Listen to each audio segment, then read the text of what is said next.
Hi, welcome to Making a Clay Head. In your bag you're going to find a cube of clay with a knife. It can be a butter knife or a clay tool. You need to cut that in half. So just guesstimate where half is and carefully cut through that clay. One half put aside, you don't need that one right now. The one that you have left, cut it in half again. And you're going to make 2 pinch pots.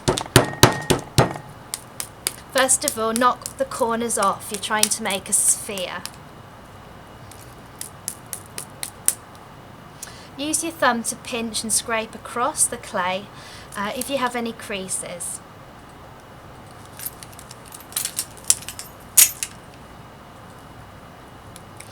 Now it's not perfect, but let's get the other one started. Use the palm of your hand to pat that clay. Some people think if you roll the clay you will get a sphere. It doesn't actually work like that. You get kind of a diamond shape. So it's better to knock the corners off, rotate, estimate, rotate, change, and just keep working, rotating, knocking the edges off until you've got a nice sphere. Go back to the other one. This could take up to 10 minutes. I'm going to do it quite quickly. Take your time.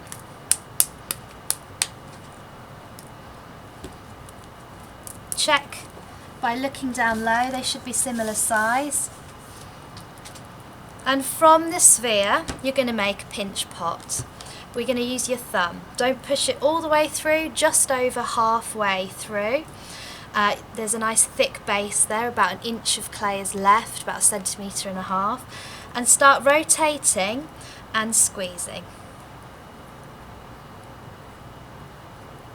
And I'm just pushing in down quite low, and I'm not squeezing too hard. These need to be really, really chunky. Same with the other one, thumb through, just past the middle, start rotating and gently squeezing and pushing the clay outwards, keeping that really thick rim there. This is how we're going to join them together to make a head. We're going to use that. So rotating, using your thumb, and we need a rounded bottom. This needs to be rounded, not flat, rounded. I'm just going to tap it lightly on the table, and you can see the edge is nice and thick. I'm just going to even that up and go back to the other one. Check the base is rounded. Use my thumb to go across any cracks. There's a crack occurring here and here. Don't put water on it. It will weaken the clay. Just use a finger or thumb to smear clay across. Tap it. Just check you've got a nice thick edge going round. So that's about 1 centimetre thickness all the way throughout. Next step. You've got your 2 pinch pots. I'm sure yours will be a lot neater. Use a knife, could be a butter knife, any kind of tool that will scrape. It could be a cut up card that you use in a cash machine. You can use anything. So you're scoring, hatching, cross hatching the surface. You're increasing the surface texture, and we're going to create a substance called slurry, which will be a kind of a clay glue. Same on this one, hatching and cross hatching. And then water, so you need a cup with some water in it, and you're going to put the water around the edge, and the same with this one. And then do it again, double cross hatch. We want to make a nice sticky surface so the pot adheres to the other pot solidly and sticks nicely. So I'm doing lots of hatching all different directions, and you can see that there's this slurry forming.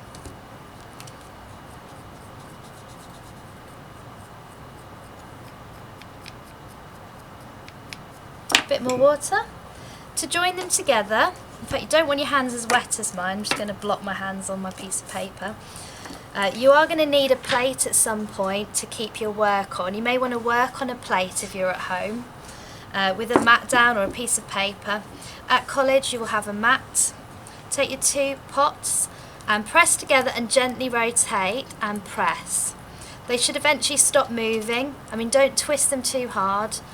And you've got the beginning of your clay head. To make it more smooth like an egg, we're turning the pinch pots into an egg. Hold it in one hand and use your thumb and start bringing the clay across.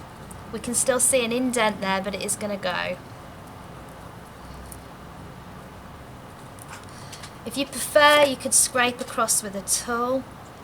Any excess clay can go in the crease. I think it's probably best just to stick to using your hand to hand build right now. And rotate, and you can see that the crease is turning into a solid. You can go up as well as down, excess bits into the gap.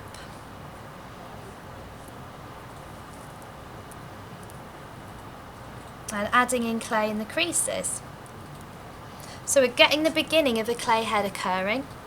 Maybe pat it so it's a bit more oval. This could be the front of the face.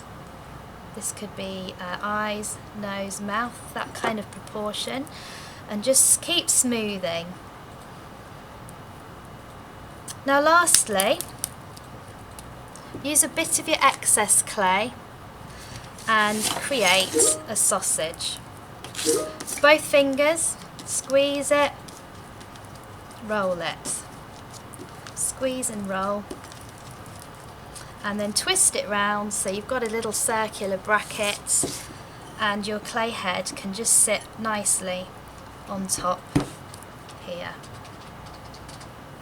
Don't use any more water than I have. Don't be tempted to start putting water on it. In fact, we need these to start to harden up slightly. Every time you finish a clay session, you'll need your bag back. This is really important. If you leave this clay for more than a few hours, it's going to start going hard and you won't be able to work on it again. So completely seal your clay into the bag, twisting it off so it's airtight.